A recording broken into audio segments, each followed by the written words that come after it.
Bom dia, ó eu aqui de novo, agora para nossa aula de filosofia, né? Continuando com Sócrates. Agora nós vamos ver os temas Sócrates, a ironia e aporia.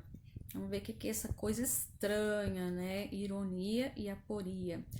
Então, o método dialético do Sócrates, gente, dialético vem de diálogo, tá? Então, quando a gente fala o método dialético, quer dizer um método de diálogo, tá?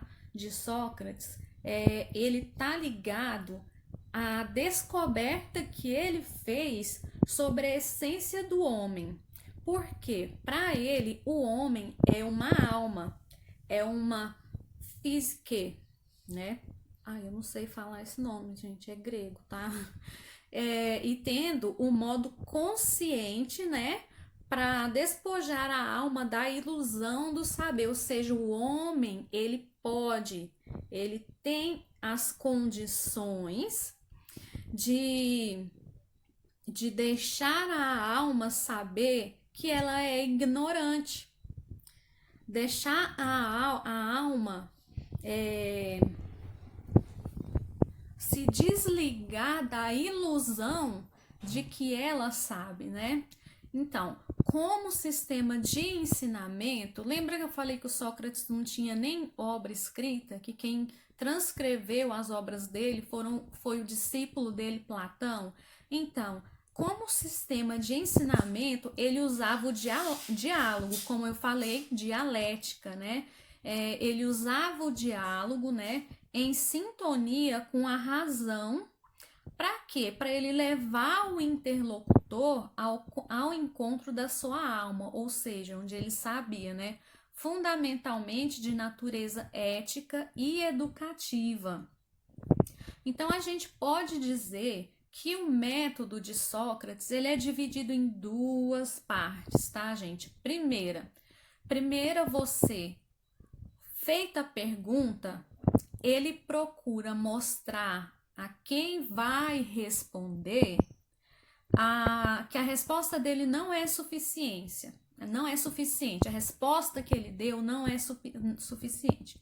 Então, fez a pergunta, mostrou para a pessoa que a conversa dele, a resposta que ele deu não é suficiente para responder aquela pergunta, né? E mostra que essas respostas que a pessoa deu, elas são apenas preconceitos, ou seja, pré-conceitos, tá, gente? Preconceito vem de preconceito, ou seja, um preconceito que ele recebeu. E essas opiniões são subjetivas e não é definitiva, não é saber.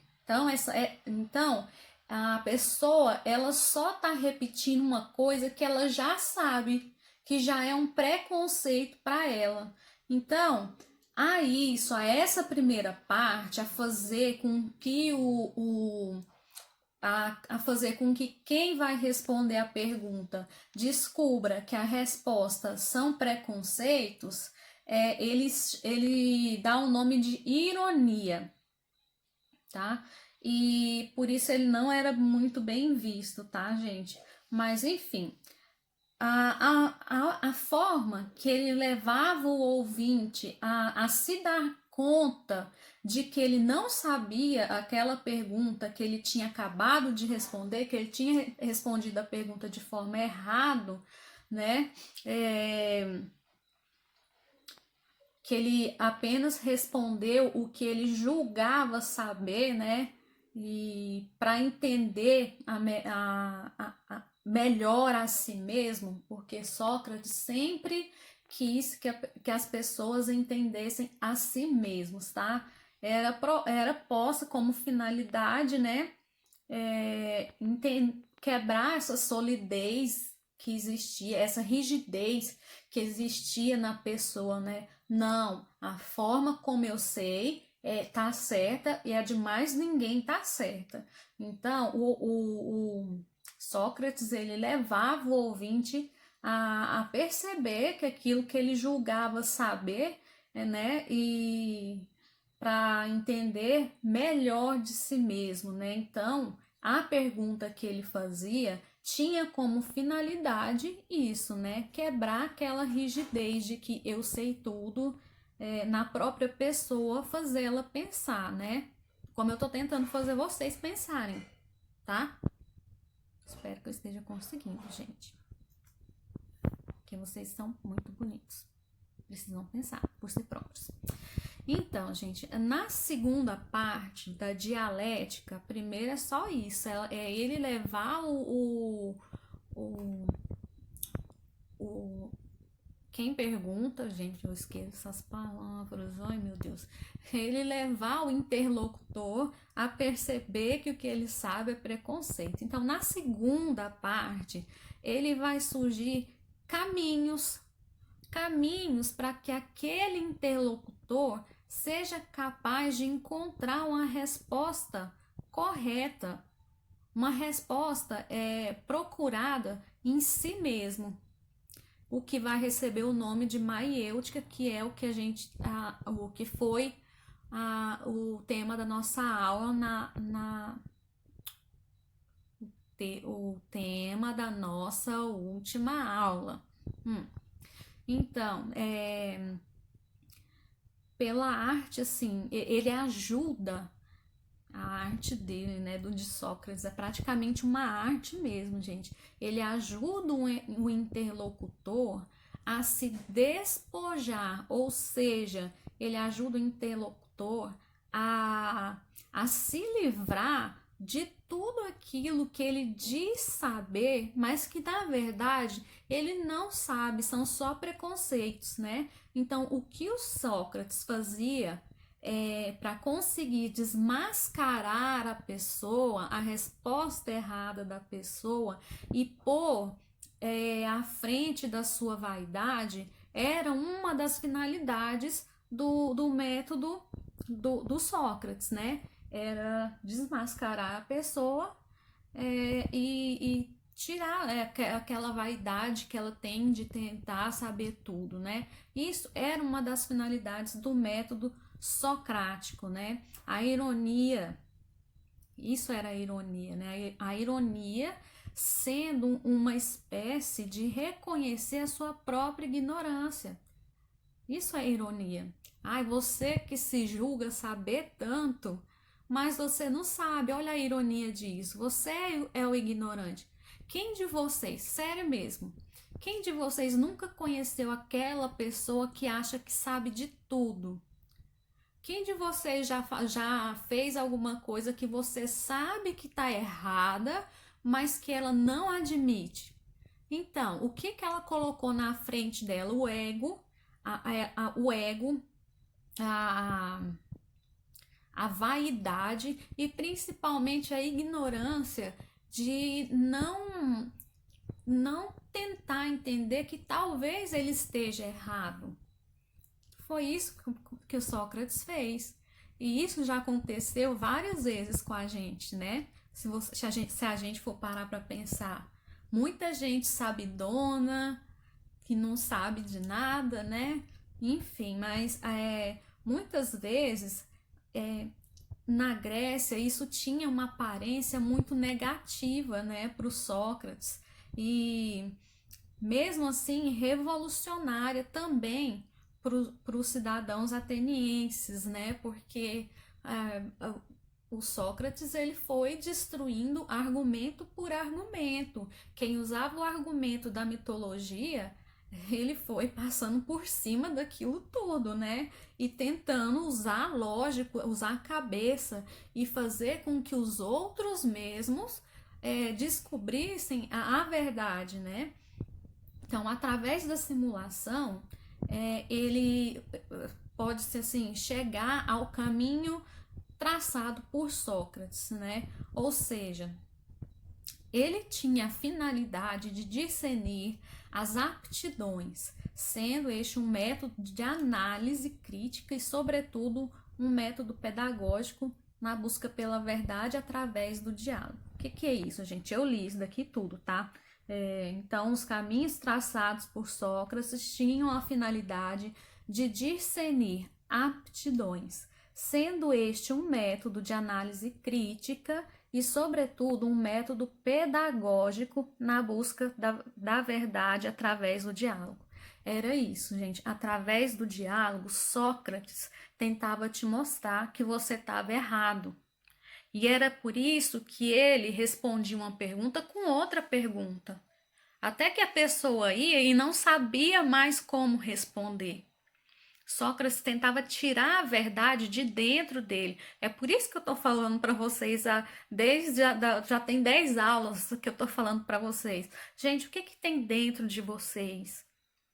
Procura pensar direitinho, para não ser assim, não vou falar ignorante, mas procura pensar direitinho, por exemplo, no futuro de vocês.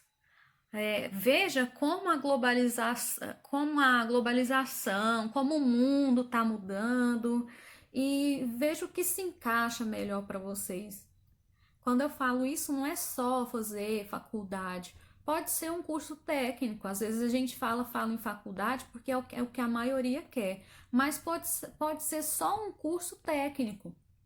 Mas assim, pensem no que vocês querem, tá? Se conheçam. Isso é a maior lição de Sócrates, tá, gente?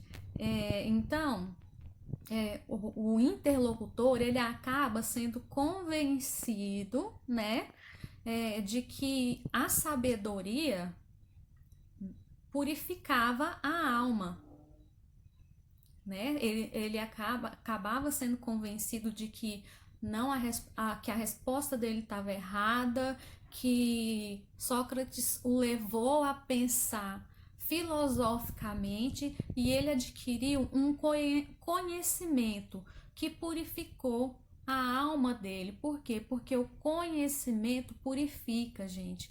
Então essa pessoa aprendeu a filosofar e a se cuidar com o estímulo e resistir com o estímulo da própria vida, né?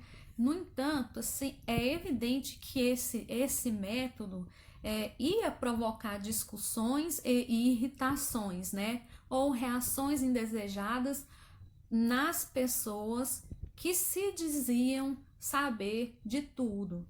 Lembra que eu falei que o Sócrates ele foi condenado à morte? Pois é, gente, foi por esse tipo de pessoa. Segundo essas pessoas, Sócrates estava fazendo com que a juventude se desviasse, né, do caminho. Sócrates era um mal para a sociedade, que falava mal contra os deuses. Então, lógico que um método tão diferente que vai te levar a pensar em uma resposta própria e não nessas respostas prontas, vai gerar nas pessoas de poder mais poder aquisitivo mais alto, né? Umas incertezas, umas irritações, umas discussões, né? Então, isso o que? Só provoca o verdadeiro efeito de purificação das falsas certezas. Por quê, gente? Purificação das falsas certezas. A falta de conhecimento, segundo Sócrates, purificava as falsas certezas. Então, a alma da pessoa que tinha um falso conhecimento, ela não era purificada. O que era purificado era só as falsas certezas. Então, compreende-se que todos os métodos de Sócrates, né, a ironia, a maiêutica, ela tem uma determinada finalidade. Elas foram criadas para alguma coisa, né?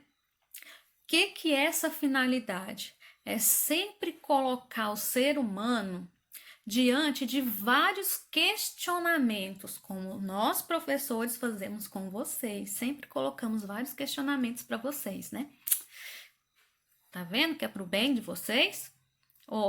Sócrates já falava.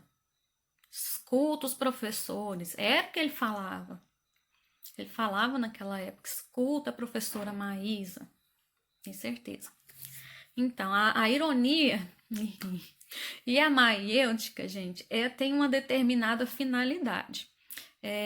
Essa finalidade é colocar o ser humano diante de vários questionamentos, né? Esses vários questionamentos levam o ser humano a um conhecimento que antes ele não tinha, mas que ele adquiriu. Ou seja, ele filosofou e adquiriu esse conhecimento que levou a um processo de purificação da alma dele pelo conhecimento que ele já adquiriu. Lembrando que para Sócrates o conhecimento não tinha fim, tá, gente? E coloca também a descobrir um pouco daquilo que tinha intrínseco, né, nesse conhecimento. Então, é importante a gente ressaltar as duas passagens do Sócrates, né, de Sócrates pelo seu método, porque ele não se encarava, ele não se achava um mestre, né? Ele se limitava a interrogar as pessoas, apenas isso. Ele perguntava, ele não ensinava coisa nenhuma, ele perguntava e através do diálogo, da resposta da pessoa, ele mostrava para a pessoa se o conhecimento dela era só um preconceito ou se ela realmente chegou àquilo pelo conhecimento, se ele purificou a alma pelo conhecimento, né? Então é importante repassar, né? Nossa, quanto né, gente? Nossa, eu não paro de falar isso. Então é importante ressaltar as duas passagens dos diálogos de Sócrates. E aí, gente, diante disso, pode-se dizer que o Sócrates ele foi um grande mestre.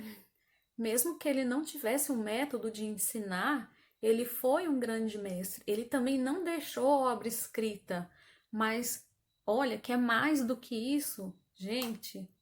É, é por isso que eu falo, o Sócrates é o cara, né? Eu sou fã. Então, espero que vocês tenham. A gente ainda vai continuar com Sócrates, mas eu espero realmente que vocês tenham gostado e que vocês tenham entendido.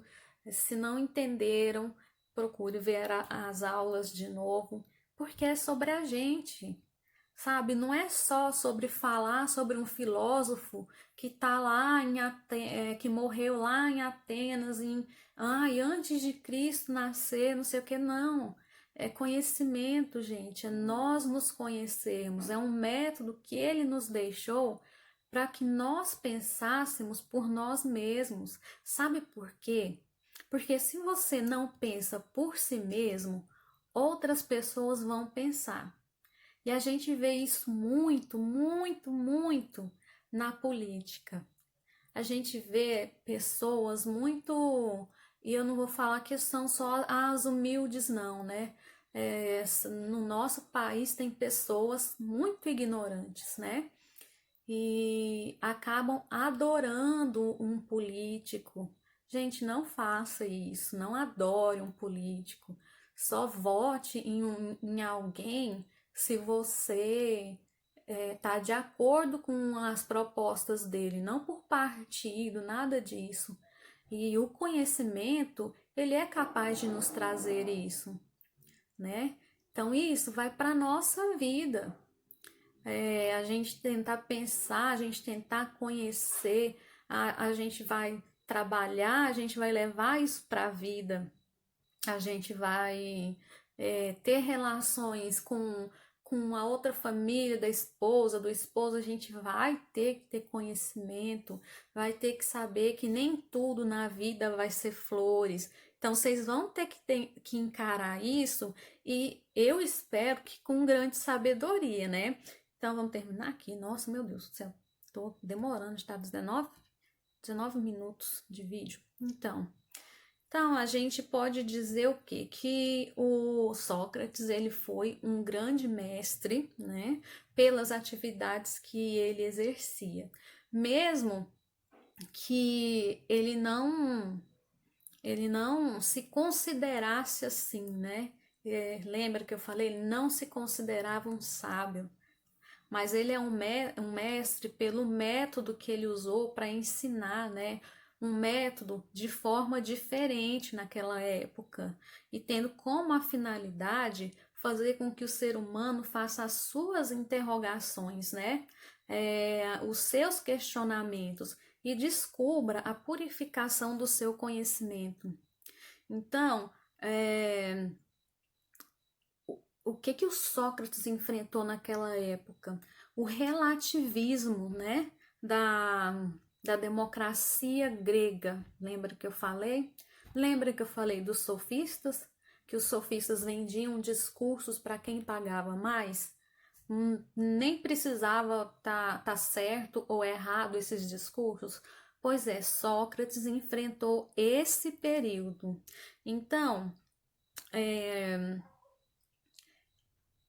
o que ele falava não era para constranger quem estava diante dele, a quem ele estava perguntando, mas para purificar o pensamento, para desfazer as ilusões, né, que os sofistas colocavam, né? Ele não tinha o intuito de ridicularizar ninguém, né, mas de fazer irromper da aporia, o nosso título aí, ou seja, o impasse sobre o conceito de alguma coisa, você não sabe alguma coisa, você não tem certeza, isso é aporia. Fazer irromper da aporia, ou seja, da dúvida, o entendimento. Era isso que ele fazia. Então, o Sócrates, ele dizia não ter nenhum saber, ele apenas sabia perguntar.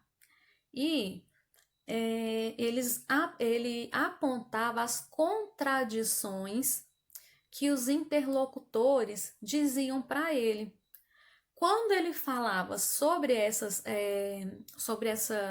contradições, mas antes você tinha falado isso, agora você está falando isso, ele levava esse interlocutor a produzir um juízo, a uma reflexão, né? E não mais a tradição mitológica, não mais aos costumes, não mais às opiniões alheias, como os sofistas, mas pensar por si próprio, né? E